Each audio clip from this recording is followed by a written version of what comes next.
ఇప్పుడు it is too early. ఒకటి మేము కూడా కూర్చుంటాం పార్టీగా, ఎందుకంటే మొత్తం ఇంకా అన్ని డివిజన్లలో ఎన్ని బూత్లలో మాకు లీడ్ వచ్చింది, ఎక్కడ మైనస్ అయింది, ఇంకా మేము కూడా చూడలేదు. బ్రాడ్గా ఓవరాల్ నెంబర్ తెలుసు బ్రదర్, మిగతా విషయాలు తెలియదు. కూర్చుందాం, రేపు ఎల్లుండి సావధానంగా కూర్చుంటాం. మా నాయకత్వం మొత్తం పనిచేసింది. సీనియర్లు మంత్రులుగా పనిచేసిన వాళ్ళు కూడా 10 బూత్లకు ఒకరు ఇన్ఛార్జ్గా తీసుకున్నారు. ఇప్పుడే ప్రశాంత్ రెడ్డి గారు చెప్తున్నారు నాకు, అన్న మా షేక్పేట్లో మా 10 బూత్లలో నా దగ్గర మాత్రం 1100 మెజారిటీ వచ్చిందని చెప్పి ఇప్పుడే ప్రశాంత్ రెడ్డి గారు చెప్తున్నారు. విశ్లేషించుకుంటాం, అట్లా ఎట్లెట్లా క్లస్టర్ల వారీగా ఎక్కడెక్కడ ఏం జరిగింది చూసుకుంటాం, సమీక్ష చేసుకుంటాం, డెఫినెట్గా ఆత్మవిమర్శ చేసుకుంటాం. ఎందుకంటే ప్రజలు మరి అల్టిమేట్గా ఎందుకు మొగ్గు చూపారు కాంగ్రెస్ పార్టీ వైపు అనేది కూడా మేము కూడా విశ్లేషించుకోవాలి, ఆత్మవిమర్శ చేసుకోవాలి. తప్పకుండా ఏదైతే ఉందో మా పోరాటం మాత్రం కొనసాగుతుంది. ప్రజా సమస్యల మీద, ప్రభుత్వం మీద, ప్రజలకిచ్చిన హామీలు నెరవేర్చే అంశంలో మాత్రం డెఫినెట్గా మా పోరాటం కొనసాగుతుంది. మిగతా అన్ని విషయాలు చర్చించడానికి బోలెట్ టైం ఉంది. తప్పకుండా అన్ని కూడా ఆలోచించి నిర్ణయం తీసుకుంటాం.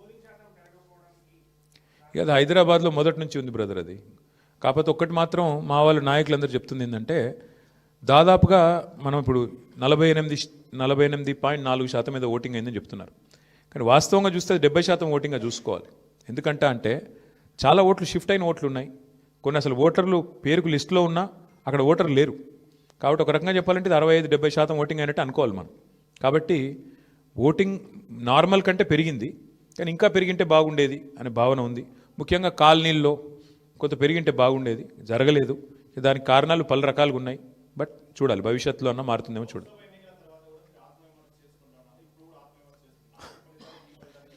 చాలా తేడా ఉంది కదా బ్రదర్. ఇప్పుడు స్పష్టంగా ఈ ఎన్నికలతో ఏం తెలిపోయింది, ఈ రాష్ట్రంలో, తెలంగాణ రాష్ట్రంలో కాంగ్రెస్ ప్రభుత్వానికి, కాంగ్రెస్ పార్టీకి ఒకే ఒక్క ప్రత్యామ్నాయం బీఆర్ఎస్ అని ప్రజలు తేల్చి నిర్ద్వందంగా తీర్పిచ్చారు.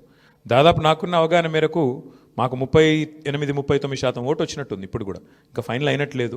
38 వచ్చిందా 39 వచ్చిందా చూడాలి. డెఫినెట్గా మరి మంచి ఓటింగ్ శాతం మాకు వచ్చింది. నేనేమంటానంటే, మరి సింగిల్ డిజిట్లో ఉండిపోయి డిపాజిట్ కోల్పోయింది కదా ఇవాళ ఇంకో పార్టీ. ఇప్పుడు మేము ఓటమి పాలయ్యి ఇంత గట్టి పోటీనిచ్చి అధికార పార్టీ ఇన్ని రకాల ప్రలోభాలు పెట్టినా, ఇన్ని రకాలుగా ఒత్తిళ్లు తెచ్చినా, ఎన్ని రకాల కార్యక్రమాలు చేసినా గట్టిగా నిలదొక్కుని బ్రహ్మాండమైన పోటీనిచ్చాం. అట్లాగే మీరు చూస్తే ఉప ఎన్నికల్లో గతంలో ప్రతి ఉప ఎన్నిక మేము ప్రభుత్వంలో ఉన్నప్పుడు దాదాపుగా మేమే గెలిచాం, 1-2 మినహాయిస్తే. కాబట్టి ఇవన్నీ కూడా జరిగే వ్యవహారాలు. దీన్ని అంత ఇది చేయాల్సిన అవసరం లేదు. పార్లమెంట్ తర్వాత సమీక్ష చేసుకున్నాం. పార్లమెంట్ తర్వాత ఒక్కొక్క నియోజకవర్గం సమీక్ష చేసినాం ఏం జరిగింది అని. పార్లమెంట్ ఒక అసాధారణమైన పరిస్థితిలో జరిగింది. అప్పటికిప్పటికి వచ్చిన తేడా మీరు చూస్తే బీఆర్ఎస్ఏ ప్రత్యామ్నాయం, బీఆర్ఎస్ఏ ప్రధాన ప్రతిపక్షం అని ప్రజలు ఈ జూబ్లీహిల్స్ ఉప ఎన్నికతో స్పష్టమైన తీర్పిచ్చారు. సరే, సహజంగా గెలుస్తామని ఆశించాం, కొంత నిరుత్సాహపడతాం డెఫినెట్గా ఓటమి పాలైనప్పుడు, కానీ నిరాశ లేదు. అది నేను చెప్పేది.